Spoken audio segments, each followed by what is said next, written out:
ज्ञान प्राप्ति के इस चैनल में हर हमेश की तरह हमारे साधक मित्रों का विकास हो, साधना में आगे बढ़े, ऐसे शुभ संकल्प के साथ शुरू करते हैं।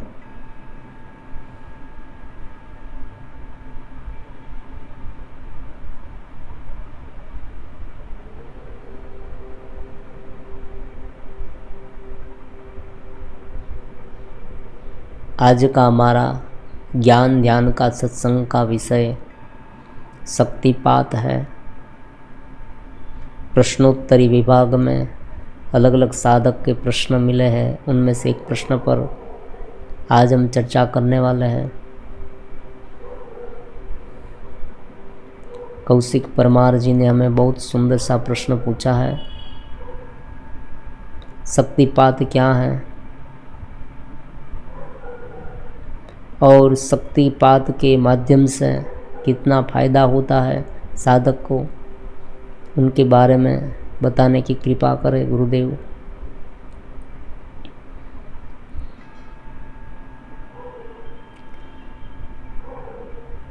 शक्तिपात शब्द जो है वो पहले से ही बहुत रहस्यमय रहा है। उनके बारे में बहुत सारे अलग अलग मतमतांतर हैं, लेकिन हम यहाँ सहज रूप से समझने की कोशिश करेंगे। कुछ पुराने अभिप्राय भी लेंगे और वर्तमान समय में क्या ये संभव है उनके बारे में भी चर्चा करेंगे।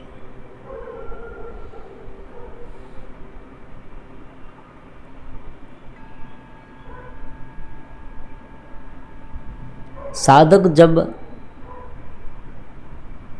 साधना में आगे बढ़ने का प्रयास करता है, साधना में उनका विश्वास भी है, उसे ये लगता है कि हाँ मैं साधना कर पाऊँगा, उनसे जुड़ा भी है, थोड़ी बहुत साधना भी की है, लेकिन कोई एक ठहराव नहीं आया। तो उस समय गुरु अपनी शक्ति से, अपने संकल्प से, अपनी प्राण शक्ति से, प्राण ऊर्जा से शिष्य की चेतना को जगाता है, साधक की चेतना को जगाता है, कुछ ऐसे अनुभव उसे देता है। वो प्राण के लेवल पर हो सकते हैं या चेतना के लेवल पर हो सकते हैं। खास करके कुंडलिनी योग शक्ति में, कुंडलिनी योग में ये शक्तिपात शब्द का बहुत प्रयोग होता है। और जो शक्तिपात है वो इतना फेमस इसलिए है और उनके बारे में इसलिए इतनी चर्चा होती है कि हर कोई व्यक्ति ये चाहता है कि एक स्थिति का अनुभव उसे हो। गुरु ने इतने साल मेहनत की है, बहुत सालों तक, वो इस जन्म में की हो या उनके पहले वाले जन्म में की हो, और एक स्थिति हासिल की है, एक निरंतर चेतना का आविर्भाव,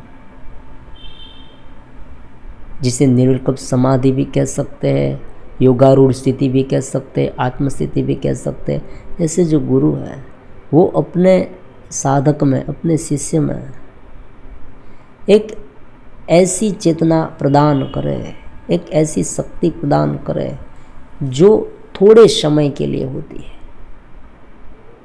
एक ऐसा अनुभव कराए, सीधी भाषा में कुछ ऐसा अनुभव कराए जो अनुभव प्राप्त करने के लिए बहुत ही लंबे समय तक की साधना की जरूरत होती है।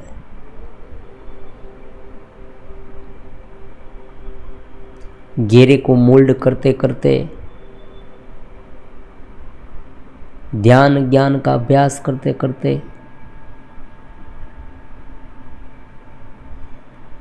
धीरे धीरे साक्षी भाव में रहने का प्रयास करते हुए, या साक्षी भाव में रहते हुए, या भक्ति भाव में रहते हुए, चित्त स्थिति में रहते हुए, जो भी नाम आप दें, साधक में ये स्थिति डेवलप होती है। लेकिन यहाँ पर क्या होता है, यहाँ पर साधक नया है, जुड़ा है, हाँ, उसे विश्वास होना चाहिए। सबसे पहले ये बात है। शक्तिपात तभी संभव हो सकता है जब आपको ट्रस्ट हो। खिड़कियां खुली है तो ज्ञान भीतर आएगा, और थोड़ी बहुत जो प्रारंभिक रिक्वायरमेंट है वो होनी चाहिए।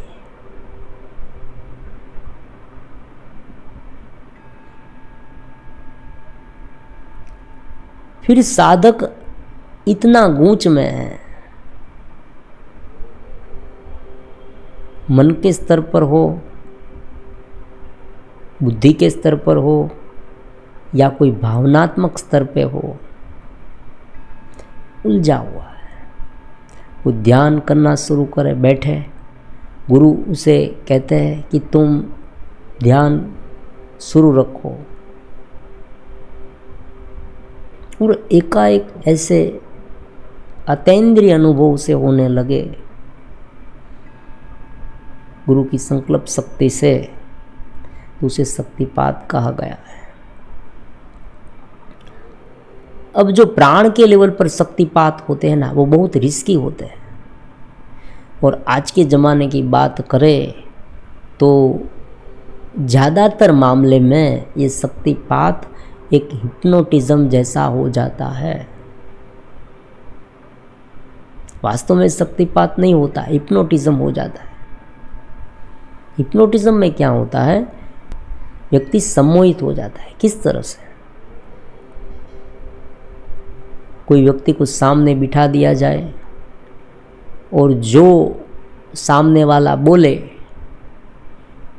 उन पर ही उसे ध्यान देना है, तो धीरे धीरे व्यक्ति ऐसा सम्मोहित हो जाएगा कि उसे कुछ ऐसे अनुभव होंगे, और उस अनुभव से वो ये मानने लगेगा कि मुझे कुछ शक्तिपात हुआ है। और विदेश में, फॉरेन में ये बहुत हो रहा है। जो हिप्नोटिस्ट है वो फॉरेन में आसानी से मिल जाते हैं। ये पूरी मनोवैज्ञानिक क्रिया है, अध्यात्म के साथ उनका कुछ लेना देना नहीं।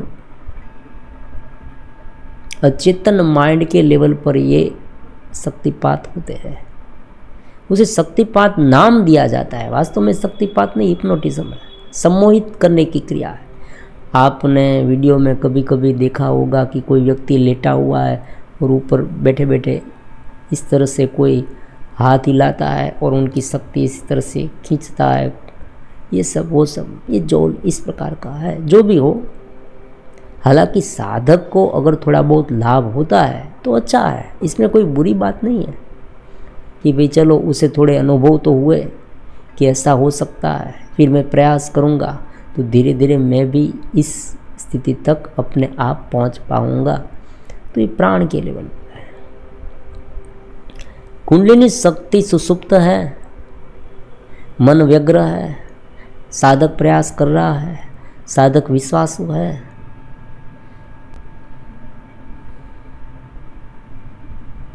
तब एकाएक कुंडलिनी शक्ति जग जाए, उसे कुछ प्रकाश दिखने लगे। ये सब कुंडलिनी योग में भी लिखा है, और कोई कोई लोग ऐसा बताते भी हैं कि भी इस तरह से होता है। लेकिन इनसे क्या होता है ये भी मैं आपको बताता हूँ। ये थोड़ा रिस्की है, क्योंकि यहाँ पर चेतना को बाहर से जगाया जाता है, स्वयं डेवलपिंग नहीं हुआ है, मन शुद्ध नहीं हुआ है। जो कुंडलिनी शक्ति का वहन है सुषुम्ना नाड़ी के माध्यम से होता है, उनके जो पूरे द्वार है, चक्र के द्वार है, चक्र का पूरा मार्ग है, वो अभी तक क्लीन नहीं है। और कुंडलिनी शक्ति जग जाए तो कुंडलिनी शक्ति जो है वो इधर उधर चली जाए। इधर उधर चली जाए उनका मतलब ये हुआ कि मन कोई अन्य विषय में गिर जाए, वो शांत न हो पाए, स्थिर न हो पाए, चेतना में लीन न हो पाए, अपनी चेतना का उसे अनुभव ना हो। सहस्त्रसार तक वो पहुंच ही नहीं पाए। बहुत सारे मैसेज ऐसे भी मुझे मिलते हैं कि गुरुदेव इसमें आप कुछ करें, मेरी कुंडलिनी शक्ति यहाँ पर अटक गई है, यहाँ पर अटक गई है, ऊपर उठ ही नहीं पाती, अब मैं क्या करूँ। तो ये थोड़ा रिस्की हो जाता है प्राण के लेवल पर शक्तिपात। और इसमें हमने ये भी कहा, ये भी समझा कि हिप्नोटिज्म होने की भी संभावना है। तो इस चक्कर में हमें नहीं पड़ना है। चेतना के लेवल पर जो शक्तिपात होता है उन पर हम भी विश्वास रखते हैं और हम उनका प्रयोग भी कभी कभी करते हैं। उसमें क्या होता है, जो गुरु होते हैं वो एक संकल्प शक्ति के माध्यम से एक चैतन्य को जगाने का प्रयास करते हैं। चेतना में ठहराव, साधक को ऐसा अनुभव होता है कि उनकी चेतना जगी है, वो चेतना में ठहर पाया है, उसे एक समझ आ गया। देखो यहाँ ये शब्द बहुत उपयुक्त है, एक समझ उनमें आ जाती है, एक भाव, आनंद का भाव, परमात्मा के साथ एकता। वो जब ध्यान करता है तब एकाएक वो बाह्य जो स्थिति वो भूल जाता है। ऐसा उन्हें क्षणिक अनुभव होता है,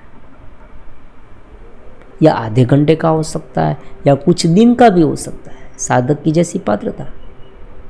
अगर साधक बहुत उठा हुआ है तो ये स्थिति थोड़े लंबे समय तक टिक सकती है। लेकिन बात ये है कि गुरु ने लंबे सालों तक ये प्रयास करके ये साधना, ये शक्ति अर्जित की है, ये चेतना के लेवल पर वो पहुँचे हैं। वो स्थिति, वो जो शिष्य साधक है उसने इतना प्रयास नहीं किया। आप समझे, साधक ने इतने लंबे समय तक प्रयास नहीं किए, उसने अपने घेरे को अभी तक ढाला नहीं है।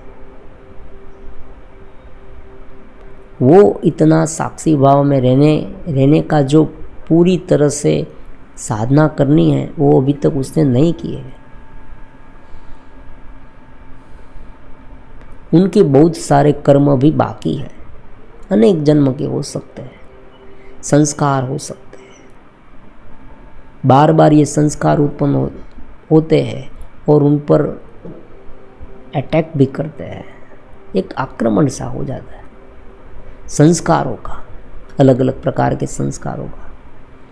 ध्यान करने बैठे और मन एकाएक चंचल हो जाए, फिर वो साक्षी में रहने का प्रयास करता है, उनका मन का साक्षी होता है, लेकिन वो भूल जाता है। साक्षी को ही भूल जाना, चेतना को ही भूल जाना। तो इस तरह का जो विचलितपन है और जो गुरु में ठहराव है, तो गुरु इस प्रकार का ठहराव, इस प्रकार की शांति थोड़ी क्षणों के लिए शिष्य में अनुभव करा सकता है।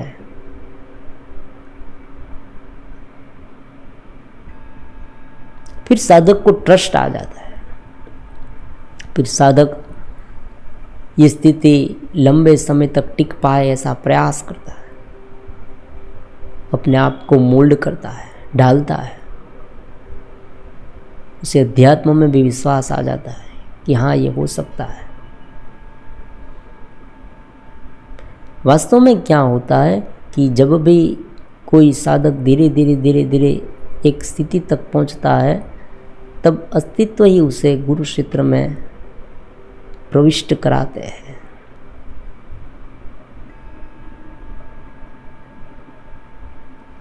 तो फिर एक संकल्प शक्ति के माध्यम से वो अलग अलग साधक में इस प्रकार की अनुभूति करा सकता है। लेकिन मेरा मानना यह है कि इस शक्तिपात के चक्कर में हमें नहीं पड़ना चाहिए। क्यों नहीं पड़ना चाहिए? उनका भी एक कारण, क्योंकि इनमें कभी कभी क्या होता है कि कोई बहुरूपिया हिप्नोटिज्म सम्मोहित हो जाने की संभावना बहुत है। उनसे अच्छा है ज्ञान, और साधना, हम अपने आप ज्ञान साधना करते रहेंगे और धीरे धीरे ये ज्ञान साधना करते करते एक, और बहुत बार हुआ है, मैंने कमेंट में भी सुना है कि हाँ मुझे ये अनुभूति थोड़ी बहुत हुई, आनंद का अनुभव हुआ, ठहराव का अनुभव हुआ, चेतना में मैं थोड़ा आगे बढ़ा। तो इस तरह की अगर बात हो, ऐसे अनुभव हो, तो हमें स्वयं आगे बढ़ना चाहिए, ये हम बताना चाहते हैं। केवल डिपेंडेंट रहने की जो वृत्ति है वो लंबे समय तक नहीं टिक पाती। कुछ दिन तक अगर ये अनुभव हुआ, लेकिन जैसे ही कुछ अचेतन माइंड के संस्कार फिर से जागृत हुए और मन विवल हो गया, तो फिर से शक्ति चली जाती है, ये अनुभव चला जाता है, क्योंकि टेंडेंसी अभी तक बनी नहीं, हम स्वयं ढले नहीं, हमने स्वयं प्रयास नहीं किए और हम स्वयं ढले नहीं। जो वैराग्य का भाव है, जो अभ्यास है, योग शास्त्र कहता है कि अभ्यास वैराग्याभ्याम तन्निरोधः। जो भावमय भक्ति है, अगर भक्ति प्रधान व्यक्ति है तो भावमय भक्ति अभी जगी नहीं है, अभी आसक्ति उतनी ही है। ये तो केवल बाहर से एक चेतना के प्रवाह के माध्यम से ये हुआ है। हम ये कह सकते हैं ये किसी के पास से ली गई हुई अनुभूति है, वो कितने दिन टकेगी। अगर आप किसी व्यक्ति के पास से कुछ धन ले ले कि मुझे थोड़ा बहुत धन दो, वो व्यक्ति आपको पैसा देगा, तो ये पैसा कितने दिन टिकेगा, परमानेंट तो रहेगा ही नहीं। उनके बजाय अगर हम स्वयं कुछ अर्निंग करना सीख जाए, पैसे कमाना सीख जाए, तो क्या होगा, तो ये जो पैसा है वो हमारे पास टिक पाएगा।